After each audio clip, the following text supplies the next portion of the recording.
नमस्कार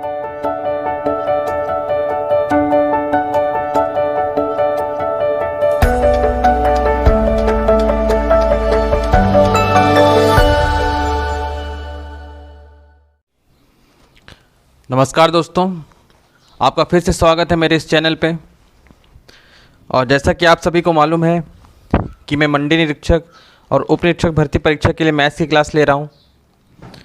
और अभी हम लोग पढ़ रहे हैं क्षेत्र मिति, ठीक है, जिसमें हमारा आयतन का टॉपिक चल रहा है। हमने काफ़ी जो टॉपिक है पहले कवर कर लिया है और अब गोला और इसके बाद सिर्फ पिरामिड बच जाता है, ठीक है। तो जैसा कि मैंने आप सभी को बताया है कि मेरा जो लेक्चर सीरीज़ है सिर्फ मंडी निरीक्षक और उप निरीक्षक के लिए नहीं है। आप किसी भी व्यापम के एग्ज़ाम के लिए या फिर पीएससी के एग्ज़ाम के लिए इससे तैयारी कर सकते हैं, ठीक। तो चलिए शुरू करते हैं। सबसे पहले जानते हैं कि गोला होता क्या है। तो देखिए, जैसे वृत्त होता है 2D में, ठीक है, 2 डायमेंशन में जिस प्रकार से वृत्त होता है उसी प्रकार से 3 डायमेंशन में गोला होता है, ठीक है। जैसे वृत्त का एग्जाम्पल आप देख सकते हैं, कोई रिंग, ठीक है। जैसे कोई रिंग, अंगूठी जो होती है वो एक प्रकार से वृत्त का उदाहरण है। जबकि गोला के बारे में बात करें तो जैसे लोहे का ठोस गोला फेंक आप लोगों ने कई बार किया होगा। गोला फेंक जैसे होता है, उसमें जो लोहे का गोला होता है वो एक सॉलिड गोले का उदाहरण है, ठीक है, ठोस गोले का उदाहरण है। तो इस प्रकार से आपको समझ में आ गया होगा कि गोला एक्चुअल में होता क्या है, ठीक है। आप जो गोला फेंक जो होता है उसमें जो इस्तेमाल करते हैं गोला, उसके बारे में सोचिए, ठीक है। तो देखिए, गोला में ज़्यादा फॉर्मूला नहीं है। सबसे पहले हम लोग इसकी बात करेंगे आयतन के बारे में, ठीक है। तो गोले का आयतन मतलब क्या होगा? वह जगह जो कि यह घेरता है, ठीक है, मतलब इसके अंदर जितना भी स्पेस होगा वो उसका आयतन कहलाएगा। तो गोले का आयतन क्या होगा? 4/3 पाई r क्यूब, जहाँ r क्या है? गोले की त्रिज्या है, ठीक है। r क्या है? गोले की त्रिज्या है, ठीक। दूसरी बात करते हैं इसके वक्र पृष्ठ के बारे में। वक्र पृष्ठ, तो गोले का वक्र पृष्ठ या फिर संपूर्ण पृष्ठ एक ही होता है, ठीक है, क्योंकि इसमें और दूसरी कोई सतह होती ही नहीं है, इसमें सिर्फ एक ही सतह होती है। तो आप चाहे वक्र पृष्ठ की बात करें या फिर इसके संपूर्ण पृष्ठ की बात करें, बात एक ही है। तो यह क्या होता है? 4 पाई r स्क्वायर, ठीक है, जहाँ r क्या है? गोले की त्रिज्या है, ठीक। तो बस इसमें 2 ही फॉर्मूले हैं और ज़्यादा इसमें कुछ है नहीं, ठीक। सवाल पे बढ़ने से पहले हम लोग अर्धगोला के बारे में समझ लेते हैं। अर्धगोला, ठीक है, अर्धगोला या हेमिस्फेयर। तो अर्धगोला या हेमिस्फेयर क्या होता है? देखिए, ये पूरा गोला था पहले, ये पूरा गोला था ऐसा, इसको हमने बीच से क्या किया? काट दिया एक समतल से, तो ये क्या बन गया? हेमिस्फेयर या अर्धगोला, ठीक है। तो इसके लिए जो आयतन का फॉर्मूला होता है, ठीक है, वो कितना था गोले के लिए? 4/3 पाई r क्यूब, ठीक। तो हम लोग क्या कर रहे हैं? इसको आधा कर दे रहे हैं, तो ये कितना हो जाएगा? 2/3 पाई r क्यूब, ठीक। तो अर्धगोले के लिए आयतन का फॉर्मूला हो गया। दूसरी बात करते हैं इसके संपूर्ण पृष्ठ की या फिर सतह के क्षेत्रफल की। तो गोले का जो सतह का क्षेत्रफल होता है वो क्या होता है? 3 पाई r स्क्वायर, ठीक है। 3 पाई r स्क्वायर, ये क्या है? संपूर्ण पृष्ठ का क्षेत्रफल।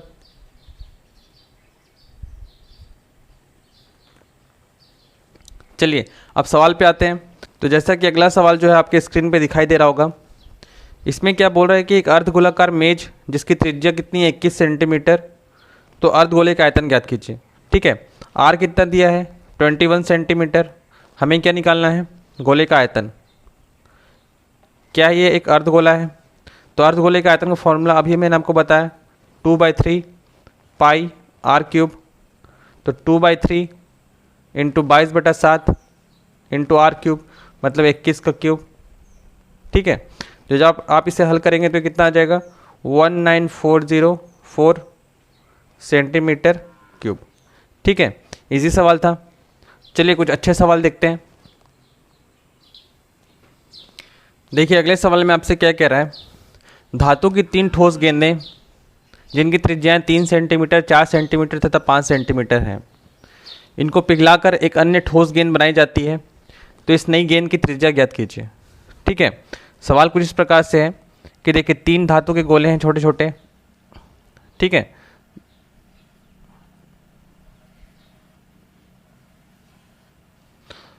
एक की त्रिज्या कितनी है 3 सेंटीमीटर, दूसरे की 4 सेंटीमीटर, तीसरे की 5 सेंटीमीटर। ठीक है, अब इन तीनों को क्या कर रहे हैं हम लोग, पिघला दे रहे हैं, और पिघला के क्या कर रहे हैं, एक दूसरी गेंद बना रहे हैं, एक सिंगल गेंद। तो सीधी सी बात है कि जब तीनों को पिघला देंगे तो जो गेंद बनेगी वो बड़ी बनेगी। और बड़ी क्यों बनेगी, क्योंकि तीनों का मटेरियल यूज़ हो रहा है। ठीक है, तो इसकी त्रिज्या हमको अभी पता नहीं है, नहीं तो हम इसका वॉल्यूम ज्ञात कर सकते थे। ठीक है, अब आपसे क्या पूछ रहा है, इस नए गेंद की त्रिज्या, मतलब इसकी त्रिज्या पूछ रहा है। ठीक, तो आप इस सवाल को किस प्रकार से अप्रोच करेंगे। सबसे पहली बात आपको ये समझना है कि जैसे मान लीजिए ये गेंदें जो है लोहे की बनी हुई थी। ठीक है, ये लोहे की, सारी लोहे की गेंदें थी। तो 3 सेंटीमीटर, 4 सेंटीमीटर, 5 सेंटीमीटर के गोले को जब आप गला देंगे तब भी लोहा तो उतना ही रह जाएगा। बात को समझ पा रहे हैं अब मैं कहना क्या चाह रहा हूँ कि मान लीजिए 3 सेंटीमीटर, 4 सेंटीमीटर और 5 सेंटीमीटर के जो गोले थे वो लोहे के बने हुए थे। तो इनको पिघलाने के बाद भी इनका डायमेंशन तो चेंज हो जाएगा। ठीक है, मतलब इनकी विमाएँ चेंज हो जाएंगी, लेकिन होगा क्या कि इनका मतलब वॉल्यूम है, वॉल्यूम मतलब इनमें जो पदार्थ की मात्रा है, मतलब जितना भी लोहा है, लोहा तो उतना ही रह जाएगा, ऐसा तो नहीं कि लोहा कम हो जाएगा। ठीक है, तो अब हम लोगों को एक चीज़ समझ में आ गया कि इन तीनों का जो आयतन रहा होगा, ठीक है, वो टोटल आयतन इसके बराबर हो जाएगा। बात समझ रहे हैं आप कि इन तीनों का आयतन मिलके इसका आयतन बन जाएगा। ठीक, तो चलिए देख लेते हैं। इसके लिए आयतन का फॉर्मूला हम लोग लिख सकते हैं 4/3 पाई, आर की जगह पे 3 का क्यूब। ठीक है, इसके लिए क्या लिख सकते हैं 4/3 पाई 4 का क्यूब। इसी प्रकार से 4/3 पाई 5 का क्यूब। ठीक, अब ये तीनों मिलकर क्या बन रहा है, एक बड़ा गोला बन रहा है जिसकी त्रिज्या हमें पता नहीं, तो अभी हम लोग इसको आर मान ले रहे हैं। ठीक है, तो इसको क्या लिख सकते हैं 4/3 पाई कैपिटल आर का क्यूब। ठीक, अब आप एक चीज़ देख रहे हैं कि 4/3 पाई हर जगह है, तो हम सबको इसको काट सकते हैं, ये इसके साथ कट जाएंगे। ठीक है, तो यहाँ पे क्या बच जाएगा 3 का क्यूब मतलब 27, यहाँ पे क्या बच जाएगा 4 का क्यूब मतलब 64, और यहाँ पे क्या बच जाएगा 5 का क्यूब मतलब 125। ठीक है, और यहाँ पे क्या बच जाएगा आर का क्यूब। अब तीनों को ऐड कर लेते हैं, तो 125 में 64 जोड़ेंगे तो 5 4 9, 6 2 8, 189 प्लस 27, 7 7 14, 16 के 6 हाथ में 1, 8 2 10, 11 के 1 हाथ में 1, 216। तो 216 बराबर कितना आ गया आर का क्यूब। अब आप में से कईयों को जो है 216 पता है किसका क्यूब है, लेकिन देखिए मैं आपको निकालना सिखा देता हूँ। तो 216 जो है इसे हम तोड़ लेंगे, 2 एकम 2, 2 अठे 16, 2 पंचे 10, 2 चौके 8, 2 दूना 4, 2 सत्ते 14, 3 27, 3 तिया 9, 3 एकम 3। ठीक है, तो ये किसका क्यूब बन गया 2 × 3 का, मतलब कि आर बराबर कितना हो गया 6। ठीक है, तो जो नया गोला जो बनेगा उसकी त्रिज्या कितनी होगी 6 सेंटीमीटर। ठीक है, इजी सवाल था। चलिए अगला सवाल देखते हैं। देखिए अगले सवाल में आपसे क्या कह रहा है कि एक गोले की त्रिज्या 3 गुनी कर देने पर पृष्ठ के क्षेत्रफल में, पृष्ठ का जो क्षेत्रफल है उसमें कितनी प्रतिशत वृद्धि होगी। ठीक है, मतलब गोले की त्रिज्या को हम लोग 3 गुनी कर दे रहे हैं तो पृष्ठ के क्षेत्रफल में कितनी वृद्धि होगी। अब देखिए आपको एक चीज़ मैंने बताई थी कि गोले के पृष्ठीय क्षेत्रफल का फॉर्मूला क्या होता है। ठीक है, तो पृष्ठ क्षेत्रफल या संपूर्ण पृष्ठ या फिर सतह का क्षेत्रफल क्या होता है 4πr²। ठीक है, अब a जो है वो कितना है 4πr²। ठीक, मतलब कि a किसके डायरेक्टली प्रोपोर्शनल है r² के, मतलब ये 4π तो कांस्टेंट है, तो a किसके डायरेक्टली प्रोपोर्शनल है r² के। ठीक है, अब देखिए पहले क्या था r था, तो हम लोग क्या ले रहे हैं 4πr²। दूसरे केस में क्या हो रहा है गोले की त्रिज्या जो है R से 3R हो जा रही है, ठीक है। तो यहाँ पे R की जगह पे 3R रख देते हैं, तो ये कितना हो जाएगा 4 पाई 27 सॉरी 3 3 9 R का स्क्वायर, ठीक है। ये क्या है A2। अब हम लोग क्या कर रहे हैं A1/A2 कर दे रहे हैं, दोनों का रेशियो देख लेते हैं कितना है। तो 4 पाई R स्क्वायर अपॉन 4 पाई 9R स्क्वायर, ठीक है। 4 पाई से 4 पाई गया, R स्क्वायर से R स्क्वायर गया, मतलब क्या है A1/A2 क्या है 1/9 के बराबर है, ठीक है। मतलब कि A1 अगर 1 है तो A2 कितना है इस समय 9, ठीक है। मतलब दोनों में फ़र्क कितना हो जा रहा है 8 का फ़र्क हो जा रहा है, और कितने में फ़र्क है 1 पे, तो परसेंटेज में कितना हो जाएगा 800%, ठीक है। ये हमारा आंसर है। चलिए अगला सवाल देखते हैं। चलिए अगला सवाल देखते हैं। तो अगले सवाल में क्या कह रहा है कि लोहे की एक खोखले गेंद की मोटाई 1 सेंटीमीटर है, ठीक है। मतलब लोहे का एक गेंद है, खोखला गेंद। खोखला गेंद मतलब क्या है, उसके अंदर एयर है, ठीक है, मतलब खाली जगह है। यदि इसका आंतरिक व्यास बोल रहा है 6 सेंटीमीटर है, मतलब कि आंतरिक व्यास कितना है 6 सेंटीमीटर, तो इसकी त्रिज्या कितनी हो जाएगी 3 सेंटीमीटर, ठीक है। मतलब कि यहाँ से यहाँ तक की दूरी कितनी है 3 सेंटीमीटर। अब आपसे क्या बोल रहा है 32,560 घन सेंटीमीटर लोहे में ऐसी कितनी खोखली गोलियां बनाई जा सकती हैं, ठीक है। आपको एक लोहे की मात्रा दी गई है कितनी 32,560 सेंटीमीटर क्यूब, इतना आपके पास लोहा है, और आपको इस लोहे से करना क्या है इस प्रकार की कितनी गोलियां बनाई जा सकती हैं ये आपको बताना है, ठीक है। तो देखिए ध्यान से समझिएगा। सबसे पहली बात कर लेते हैं कि इस खोखले गोले का आयतन क्या होगा, ठीक है। मतलब कि सिर्फ खोखले गोले का आयतन, हमें इस अंदर वाले को कंसीडर नहीं करना है, क्योंकि अंदर तो खोखला है, मतलब अंदर में तो कोई मटेरियल है नहीं। मटेरियल कितने में है, सिर्फ मटेरियल इतने भाग में है, ठीक है। ये जो बाहर का भाग है सिर्फ इतने भाग में मटेरियल है, ठीक है। तो देखिए अगर इसकी आंतरिक त्रिज्या कितनी है 3 सेंटीमीटर है, और इसकी जो मोटाई है वो कितनी है 1 सेंटीमीटर है, तो टोटल ये बाहरी त्रिज्या कितनी हो जाएगी 4 सेंटीमीटर, ठीक है। अब हम लोग क्या करें कि इस बाहर वाले वृत्त का मतलब सॉरी बाहर वाले गोले का, इस बाहर वाले गोले का हम लोग क्या करें आयतन निकाल लें, ठीक है। उसमें से इस अंदर वाले गोले के आयतन को माइनस कर दें, तो ये जो रिंग है मतलब जो इसका कवर है, या फिर आप बोल सकते हैं इसकी मोटाई, ये निकल आएगी, इसका क्षेत्र इसका आयतन निकल आएगा, ठीक है। तो यही करते हैं हम लोग। सबसे पहली बात बाहर वाले गोले के लिए लिखते हैं 4/3 पाई R क्यूब, ठीक है। 4/3 पाई R क्यूब, ये क्या है इस बड़े वाले गोले का आयतन, ठीक। अब क्या कर रहे हैं हम लोग इस बड़े वाले गोले में से हम लोग जो अंदर वाला गोला है इसको माइनस कर देंगे। और अंदर वाले गोले को माइनस क्यों कर रहे हैं, क्योंकि अंदर तो कुछ भी नहीं है, अंदर तो मटेरियल है नहीं, ठीक है। जब इस बड़े वाले से अंदर वाले को माइनस कर देंगे तभी तो ये वाली मोटाई हमें मिलेगी, ठीक है। तो क्या हो जाएगा इसका 4/3 पाई R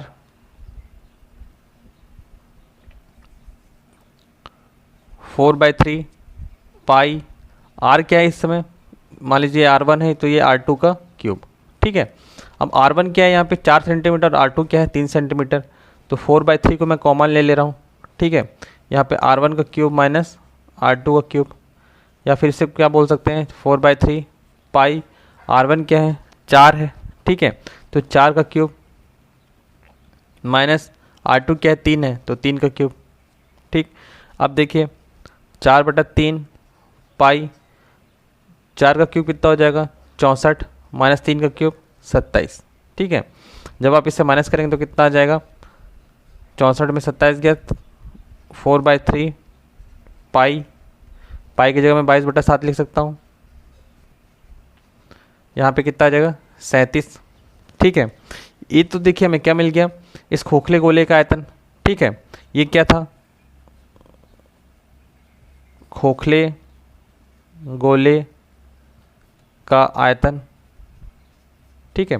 अब आपको क्या मिल गया इस खोखले गोले का आयतन मिल गया। अब देखिए आपके पास टोटल लोहा कितना है 32,560 सेंटीमीटर क्यूब, और आपको एक गोले का आयतन पता है कितना है ये जो अभी हमने निकाला, ठीक है। तो अब आप क्या करेंगे कि इस टोटल लोहे में इसको अगर भाग कर देंगे तो हमें टोटल नंबर्स ऑफ जो गोले बनेंगे वो निकल आएंगे।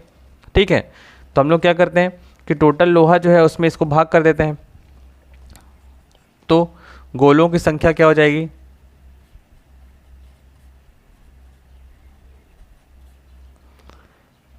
32,560 बटा 4/3 22/7 इंटू 37।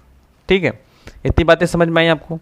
अब मैं क्या कर रहा हूँ, देखिए 3 और 7 तो हर में है तो इसको ऊपर ले जाते हैं, तो 32,560 बटा 4 इंटू 22 इंटू 37 इंटू 3 इंटू 7।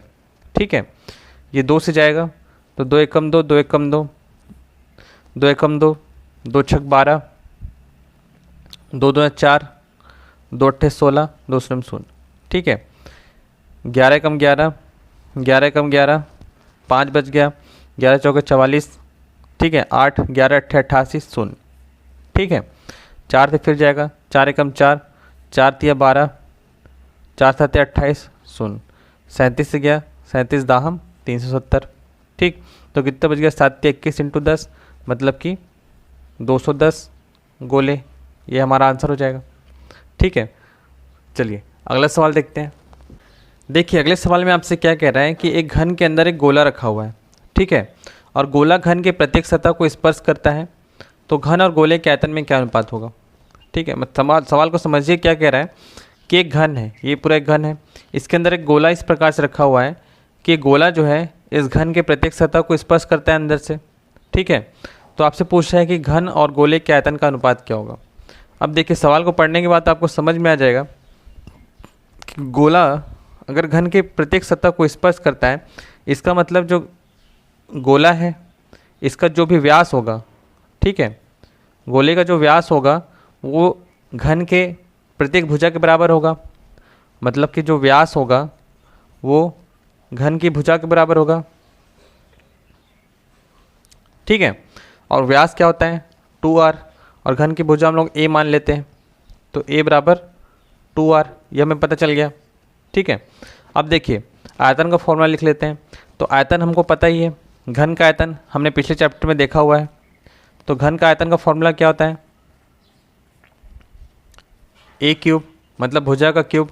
ठीक है, तो a क्यूब मतलब भुजा का क्यूब, और a की वैल्यू किसके बराबर है, 2r के बराबर, तो 2r का क्यूब मतलब कि 8r क्यूब।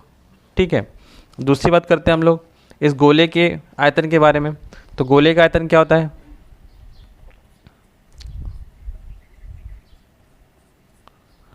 चार बटा 3 पाई आर क्यूब। ठीक है, 4/3 पाई आर क्यूब। ठीक, तो अब हम लोग क्या कर रहे हैं, हमको क्या पता करना है, घन का आयतन बटा गोले का आयतन, तो इन दोनों को हम लोग क्या कर देंगे, भाग कर देंगे। तो कितना आ जाएगा, 8r cube upon 4 pi r cube into 3। ठीक है, तो ये r क्यूब से ये r क्यूब चला गया। ठीक है, तो 8/4 या फिर 4 से 2 चला गया, तो यहाँ पे कितना आ गया, 2 तिया 6 बटा 22 इंटू 7। ठीक है, तो ये कितना आ गया, 2 से फिर चला जाएगा, 2 तिया 6, 2 एकम 2, 2 एकम 2, तो कितना आ गया 21:11। ठीक है, या 21/11। ठीक, तो देखिए स्टैंडर्ड रिजल्ट है, आप याद रखेंगे। ठीक है, किस प्रकार से याद रखेंगे कि यदि घन के अंदर, ठीक है, यदि एक घन के अंदर रखा गोला घन के प्रत्येक सतह को स्पर्श करे, देखिए आप नोट डाउन कर लीजिए, मैं बोल देता हूँ। ठीक है, यदि एक घन के अंदर रखा गोला घन के प्रत्येक सतह को स्पर्श करे तो घन एवं गोले के आयतन में अनुपात हमेशा कितना होगा, 21:11 का। ठीक, चलिए एक आध सवाल और देखते हैं, उसके बाद हमारा जो है गोला कंप्लीट हो जाएगा। ठीक,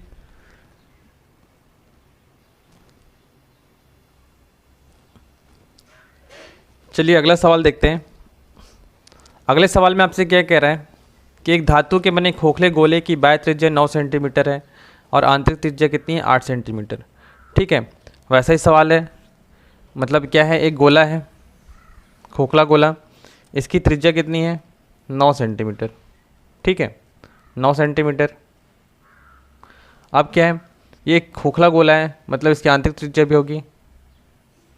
ठीक, तो ये कितना है 8 सेंटीमीटर, मतलब यांत्रिक त्रिज्या कितनी है 8 सेंटीमीटर, और ये बाह्य त्रिज्या कितनी है 9 सेंटीमीटर। ठीक है, अब आपसे कह रहे हैं कि यदि धातु का भाव 2.40 रुपये प्रति घन सेंटीमीटर है तो इस खोखले गोले का मूल्य क्या होगा। ठीक है, अब ये धातु का बना गोला है, ठीक है, और जो जिस धातु से बना हुआ है उसका मूल्य कितना है 2.40, मतलब 2 रुपये 40 पैसे प्रति घन सेंटीमीटर।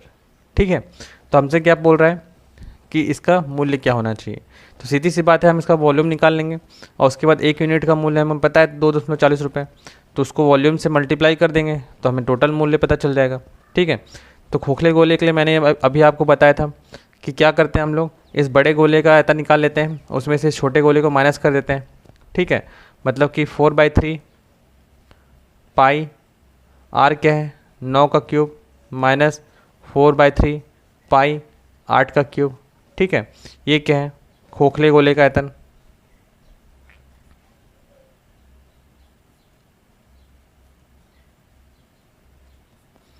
ठीक है, 4/3 पाई 9 का क्यूब माइनस 4/3 पाई 8 का क्यूब। ठीक है, बाहर वाले गोले में से मैंने अंदर वाले गोले के आयतन को माइनस कर दिया है। अब क्या करेंगे हम लोग 4/3 पाई कॉमन ले लेते हैं, तो 9 का क्यूब बच जाता है यहाँ, और यहाँ पे 8 का क्यूब। ठीक है, तो 9 का क्यूब आपको मालूम हो कितना होता है 729, और 8 का क्यूब कितना होता है 512। ठीक है, तो इसे लिख लेते हैं 4/3 पाई 729 माइनस 512। ठीक है, इसे माइनस कर लेते हैं तो 4/3 इंटू पाई 9 में 2 7 12, यहाँ पे 2 में 1 1, या 7 में 5 2, तो कितना गया 217। ठीक, ये तो क्या मिल गया हमें, इस खोखले गोले का आयतन मिल गया। ठीक, अब हमें क्या मालूम है कि 1 घन सेंटीमीटर क्यूब के लिए कितने रुपए लग रहे हैं 2.40 रुपये। ठीक है, तो कुल मूल्य निकाल सकते हैं। कुल मूल्य कितना हो जाएगा, जो भी आयतन है इंटू 1 यूनिट का मूल्य। ठीक, 1 यूनिट का मूल्य, तो आयतन कितना अभी हम लोग निकालें 4/3 इंटू 22/7 इंटू 217। ठीक, इंटू 2.40। जब आप इसे हल कर रहे होंगे तो आपका आंसर जो है वो आएगा लगभग 2182.40 रुपये। ठीक है, आप इसे हल कर लीजिएगा। मैं हल इसलिए नहीं कर रहा हूँ क्योंकि जो वीडियो काफ़ी लंबा हो जाता है और एग्ज़ाम में तो आपको अल्टीमेटली खुद ही हल करना है। ठीक है, फिर भी आपको जो हल करने में अगर कोई परेशानी आए तो आप मुझसे कमेंट में पूछ सकते हैं, तो मैं हल करके भी आपको दे दूँगा। ठीक है, लेकिन कोशिश कीजिए कि इस प्रकार का कैलकुलेशन आप खुद किया कीजिए ताकि एग्ज़ाम में जो है आपके प्रैक्टिस हो जाए एग्ज़ाम के लिए। ठीक, तो इसके साथ चलिए आज का वीडियो ख़त्म करते हैं, और घरों में रहें, सुरक्षित रहें, अपना ख्याल रखें, अपने परिवार का ख्याल रखें। ठीक है, thank you very much, have a nice day.